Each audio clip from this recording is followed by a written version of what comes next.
Hello అండి. అందరికీ విశ్వావసునామ సంవత్సర శుభాకాంక్షలు. ఈ విశ్వావసునామ సంవత్సరం తెలుగు సంవత్సరాలలో 39వది. విశ్వావసునామం అనే పేరు ఒక గంధర్వుడిది.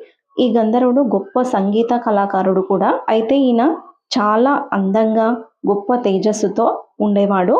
అందుకని అప్సరసలతో కలిసి జీవించేవాడు. ఈ విశ్వావసుడు తన అందం కారణంగా ఇంద్రుడిపై దాడి చేయడం వలన ఇంద్రుడు తన వజ్రాయుధంతో చేతులను, కాళ్ళను, తలను నరికివేయడం జరిగింది.